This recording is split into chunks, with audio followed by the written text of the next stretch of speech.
White po dito si Joselito and black po si WIM na Tunet. Tingnan na natin kung anong nangyari dito. Ano bang unang move? D4. Yan, nag D4 si Joselito. Nag D5 lang si Tunet. Anong next na tinira? Okay, teka, napabilis. Nag E4. Tapos kinain. Okay So opening pa lang talagang aggressive na. Knight C3. Kailangan suportahan niyang pawn na yan. Kaya ang ginawa ni Tunet, nag Knight F6, nag F3. Kakaiba Talagang kailangan mawala yung sentro, sabi ng White. So E takes F3, then Queen takes F3.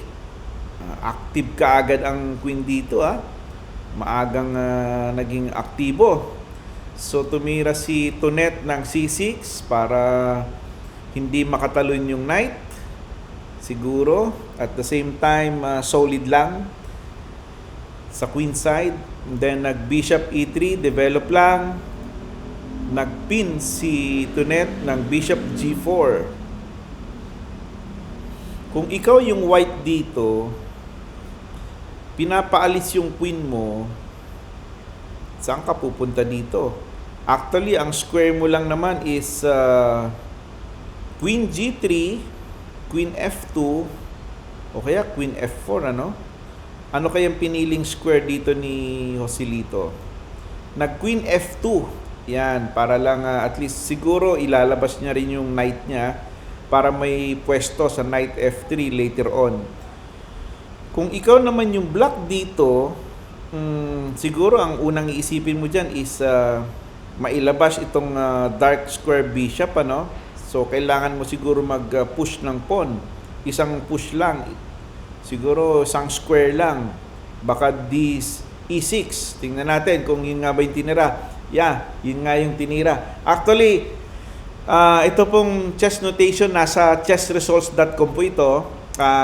Katulad ng sinabi ko, this is the first time po diretso dito sa ating analysis na makikita natin itong moves nila. Kaya even ako, hindi ko rin alam kung ano yung mga itinira nila. This is the first time na i-analyze natin at the same time i-move natin. So, yan. So, kaya sinasabayan lang natin kung ano yung point of view. Ika nga, yung POV ng player. Yan. So, at least maliwanag sa ating mga viewers. Hindi ko pa ito na napanood or nabasa. So, sinusundan lang natin kung ano yung nandito. Diretso na natin dito sa ating analysis. Nag-push ng E3, ng E6, siguro magda-knight F3 na yan para at least mailabas na rin yung knight sa king side. Hindi. Nag-bishop D3 si Asi. Okay, so bishop D3 para lang siguro, of course, protect the center and develop the bishop. Kung ako naman si Tunet, siguro saan ba pwede pumunta yung labas na yung knight? Pwede siguro, Knight D7, Knight B D7. Hindi. Nag-Bishop E7 siya. So, yan yung tinira ni Tunet. Bishop E7. So, siguro yung white dito, ilalabas nyo na yung knight niya. Tingnan natin. Yan, nilabas na. Plano na mag-castling yan for sure sa next move. So, anong next dito ng white? Ng black. Ganon din siguro, Labas na rin yung knight siguro, Tingnan natin. Hindi. Teka. Kinain niya. Bishop takes knight. Mainit siya sa kabayo, Bakit kaya kinain ni Tunet yung bishop? Ipinagpalit niya yung bishop sa knight. Ano kayang nakita niya rito? Siguro may nakita siya, na eventually baka maging malakas tong mga knight na to, Or kaya naman, ang isang tinitingnan niya, hindi pwedeng umatras yung bishop, so might as well Kaysa naman sa umatras, maging passive, kainin na lang yung knight. So, yun yung ginawa niya. Bishop takes knight. Yan, sa E2. Ang ipangkakain siguro dito, baka knight din ang pangkain dito ni Asi. Queen ang ipinangkain niya. Okay. Queen takes bishop. This time, siguro, mag-develop na rito si Tonet ng knight. Hindi niya pa rin dinevelop yung knight sa queen side, So, mukhang plano niya rin kainin yung bishop. Siguro, no? Or yung knight ulit. Tingnan natin kung anong itinira ng white. Baka nag-castling na. Hindi. Kinain na rin yung knight. And then, for sure, kakain dito si Tonet. C takes knight siguro yan. Para at least ma-maintain yung king side structure. Yeah. That's right. And then, castling na siguro yung white. Yeah, castling. Ang tanong, saan magka-castling yung black dito? Kung ikaw yung black, masyadong open yung king side mo. Matutulis pa yung dalawang bishop mo. Nung kalaban. Siguro knight c6 tapos castling queen side. Or tingnan natin kung anong ginawa ni Tonet dito. Hindi pa nagka-castling si Tonet. Gusto niyang ipagpalit yung dark square bishop. So, tinanggap kaya ng white? Tingnan natin. Hindi tinanggap. For sure, kakainin yan kasi yun nga yung purpose niya, di ba? Para mawala siguro. Yan, bishop takes. Bishop takes bishop. Of course, queen takes bishop. Siguro dapat ilabas na yung knight na yan, ano? Saan pupunta? Kung ikaw yung titira, saan mo ipupunta yung knight na yan? Siguro knight c6, ano? Para at least may threat sa d4. Tingnan natin. Hindi pa rin nilabas yung knight, Bakit kaya? Na-delay yung castling dito ni Tonet, Hindi niya nilabas yung knight kasi gusto niyang protektahan yung siguro yung f7, ano? Kaso dito sa posisyon na to, yung tinira ni Tonet na queen d7, nakakatakot lang yung baka magkalimutan, no? Yung light square bishop tapos punta ng bishop b5. Sa bagay may knight c6 naman to cover. Okay. So, yun ang itinira ni Tonet. Nag-queen move muna siya from to queen d7. Kung ikaw yung white dito, ang gagawin mo siguro? Siguro patong lang, Rook f3. Tapos, with the intention of rook f1. Tapos, rook f4. Para at least pressure dun sa f7. Tingnan natin kung anong tinira ng white dito. Ayun, nag-queen g5. Okay, ang immediate threat po niyan is yung g7. At the same time, pwedeng kumain ng queen takes d5 pag nawala yung bantay sa queen ng queen sa d7. Pero nakakatakot na mag-castling dito sa king side. Parang nakaumang lahat ng piyesa ng kalaban. Pero tingnan natin kung anong ginawa ni Tonet dito. Nag-develop na ba siya ng knight? Push lang. G7 or G6. From G7 to G6. Okay. So, siguro pwedeng i-push dito ng white yung para matibag yung D5 center ng black. Pwede mag-push ng C4 yung white. Sa tingin nyo, pwede, no? Para at least may pressure sa E6 habang hindi pa nakakapag-castle. Ano ba tinira ng white dito? Dun siya sa kabila. Nag-H4. So, gusto niyang i-pressure yung king side. Okay?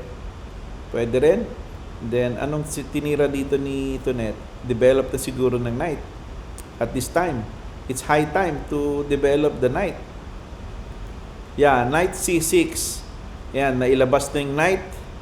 Ang problema dito, kung gusto man mag-castling ni Tonet dito sa queen side, kasi masyadong open yung king side niya eh. Nakatutok yung queen. So, kailangan mo nang mapalis yung queen na yan. Siguro ang next move dito ni Tonet, after nung move ng white, baka plano niya mag knight e7 para at least makover yung diagonal ng queen. At least makapag-castle siya. So, teka, ano bang huling tira? Knight c6. So, ang threat pala ni Tonet ngayon is yung pawn sa d4. Libre din, no? So, kailangan suportahan niya ng white. Kasi malakas yan. Pag yan nawala, nako, sa endgame, lalakas yung black, for sure. Anong suporta ang gagawin dyan ni Joselito? C3. Pag C3, masyadong passive, ano? Pero solid. Hindi makagalaw yung knight sa queen side, no? Tingnan natin kung nag C3 siya. Hindi. Inignore. Dinedma yung threat sa D4 pawn. Talagang tuloy-tuloy dito sa king side, Paano kung kinain nito net? Knight takes D4. Tapos H takes G6. Kain din ng H takes G6. Sacrifice bishop. Bishop takes. Check. Teka. Let's say knight takes D4. Tapos H kain. H takes G6. H takes G6. Okay, meron pang natitira. Sacrifice bishop. Bishop takes G6. F takes bishop. Queen takes bishop. Queen takes G6. Check. Meron na pala, no? Pag ganun, meron na. Kasi atras yung only move ng black king is king D8. Babagsak yung pawn sa D6. Tapos, kasi rook takes E6. May threat ngayon yung white sa rook D6, queenless. So, yeah. Maganda tong siguro mahaba yung ginugo nilang oras dito, Kasi desidido yung white Pero based on that analysis natin, hindi pala pwedeng i-ignore ng black yung threat sa G6. Kasi may sacrifice na ng bishop May sacrifice na ng bishop, tapos threat ng queenless sa D6. Yeah, medyo mahirap. Ano kayong tinira dito ni Tonet? Tingnan natin. Nag-knight E7 ba siya to protect yung G6 pawn? Or kinain niya yung D4 pawn? Tingnan natin. Okay. Nag-queen. So, nag-queen E7 si Tonet. So, ibig sabihin, nakapin yung kanyang babagsak yung pawn sa D5 ba? Tama ba yung notation natin? Queen E7 yung itinira niya. Kasi pag Queen E7, baka pwedeng kainin yung Queen D5. Queen takes D5. Hindi po makakain kasi hindi. Hindi pala. Hindi talaga, no? Hindi rin pwedeng kumain ng D5 kasi rook pala. Medyo mabigat yung kapalit. Kain, Queen takes D5, hindi pala pwedeng kainin. Queen takes D5, pawn takes, tapos rook takes, mawawalan ng rook. Hindi pwede. Bura-bura. Mali yung ganon. So, mukhang good move yung Queen E7 para mapaalis yung Queen dyan sa diagonal na yan. At the same time, makapag-castling na si Tonet sa Queen side. Siguro, no? Hindi ko tinitingnan yung notation kasi gusto ko sa point of view natin, manggaling yung analysis. Hindi ko tinitingnan yung notation kung anong tinira nila. Pinipress ko lang itong forward para lang may suspense, ika nga. So, yun. So, makikipag queen to queen ba dito si Joselito? Or atras lang, Queen G4 to support yung pawn sa D4. Tingnan natin. Okay. Queen F4. maintain pa rin yung threat sa F7 at the same time suportado yung D4 na pawn. Okay. Dito pwede na siguro mag-castling si Tonet dito. Queen side. Long castle. Para at least makalabas ng isang rook.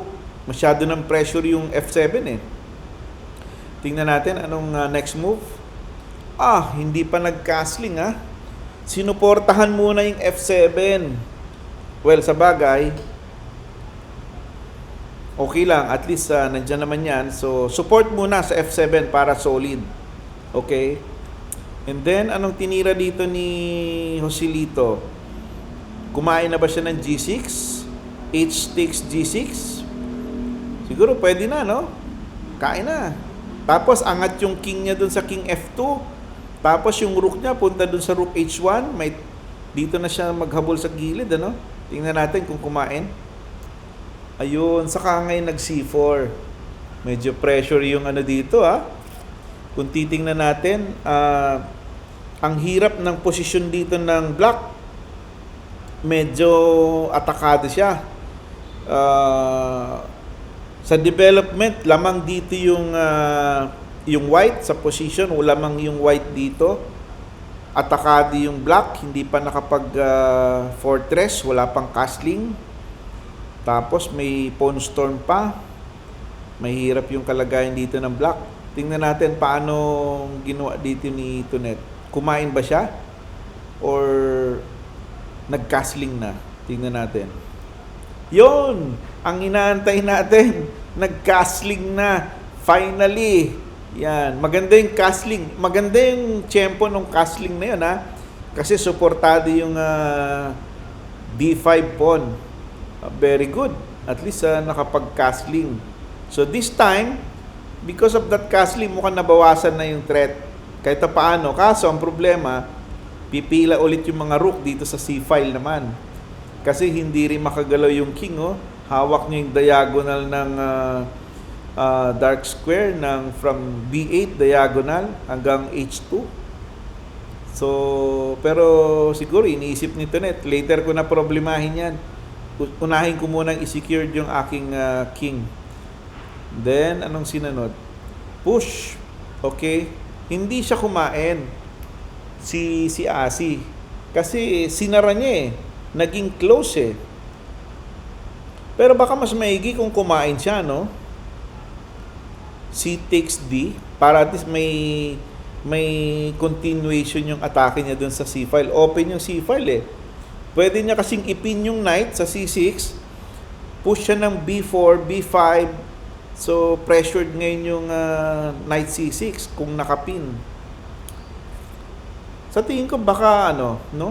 Baka dapat inopen niya na lang. Anyway, wala namang attacking sa king side ng white Dapat D takes na lang siguro.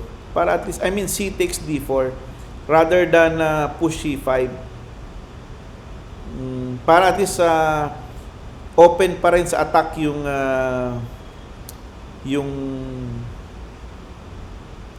king ng black.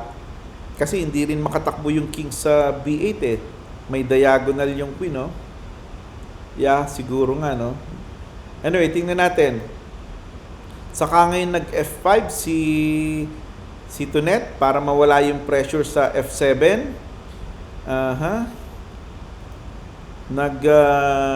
Bishop B5. Siguro, tira lang ng A6. Okay. Tumulong yung rook sa E-file para siguro aalis yung queen dyan. Para at least may suporta pa rin sa E6. Kasi weak yung pawn na yan E6. Kumain yung bishop takes C6. Kinain na. Of course, kakainin niya. Nag B4. Queen to queen. Dito sa queen to queen, papansinin nyo, parang biglang nabaliktad Kanina pressure yung black. Because of that push, yung C5, parang naibsan ng yung black dito kasi nag-close So parang tingin ko talaga dapat C takes D5 yung kanina. Para at least continuous yung attack ng rook. Kasi nung dito, tapos kinain na yung knight, simplify na, nagyaya ng queen to queen yung black. Ibig sabihin, pag nagyaya ng queen to queen yan, lamang yan. Di ba? So, lamang talaga kasi siya ng ilang pawn dito. 1, 2, 3, 4, 5, 6, 7. 1, 2, 3, 4, 5, 6. Laman ng isang pawn. Kakainin ba ng white yung queen to queen? Hindi. Tumanggi. Iwas lang. Rook G8. Rook F3. Ayan. Pansinin nyo, nagyaya ng queen to queen na yung black. Kasi alam niya, lamang na siya eh. Compared kanina, talagang ang hirap ng posisyon niya. So, determining crucial yung talaga, nawala yung momentum ba nung atake. Crucial yung C4 takes D5. Malamang kung yun ang tinuloy, baka continuous pa rin yung attack dito sa queen side sa king. Anyway, may threat sa queen, may threat sa D4. Makikipag queen to queen na ba dito yung white? Hindi. Suporta lang muna. Atras. Yun lang. 1 pawn down siya doon. Libre pala yung naiwan sa area yung H5 pawn ng white. So, libre. Tapos, this time, parang nabaliktad nakapila naman yung rook and queen dun sa G file. Checkmate for G2. Yan ngayon. Tapos, magpupush siguro ng H4, H3. Tingnan natin. Nag-counter yung A5, pero parang yung A2, A4, parang mabagal yan Medyo mabagal, matagal. Tingnan natin. Ayan nag-queen G4 para at least may threat pa din dun sa D4 pawn.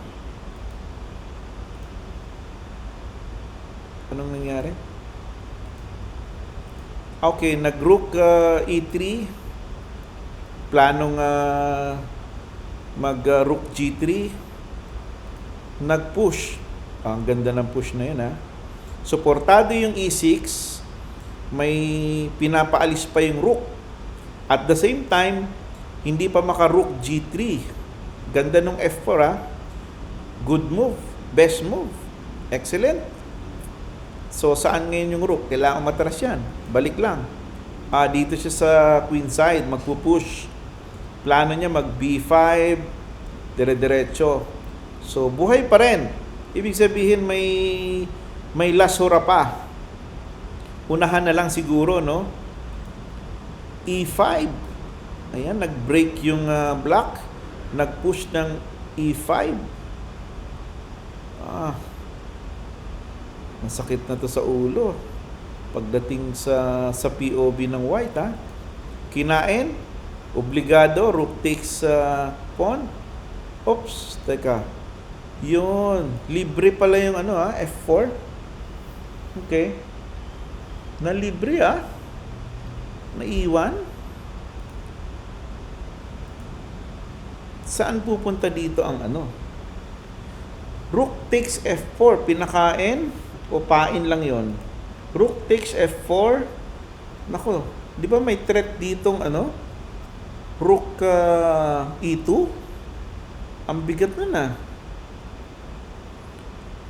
Pain ba yung F4? Ulitin natin. So, nung kumain ng rook takes E5, kumain yung white ng rook takes F4. Pero, nag-open up yung diagonal ng queen sa E2. Ang gagawin dito siguro ng black, rook to E2. Targeting yung queen. At the same time, threat sa G2, mate. Medyo mabigat to Mukhang nakalusot Pain yata yung F4 Anong bang tinira dito ni Tonet? Tingnan na natin.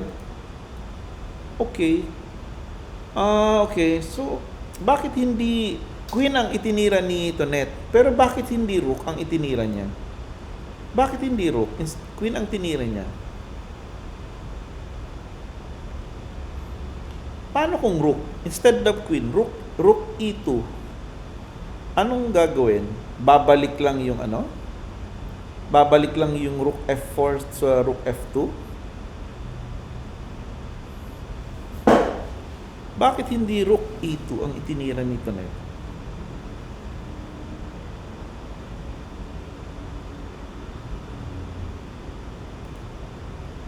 Okay. Kasi threat pala. Okay. So, nawala kasi yung queen eh. Yan, nakita ko na. Hindi pala pwedeng rook e2 kasi threat pala. Kakainin lang ng rook. Nakatutok pala tong rook oh. Katabi.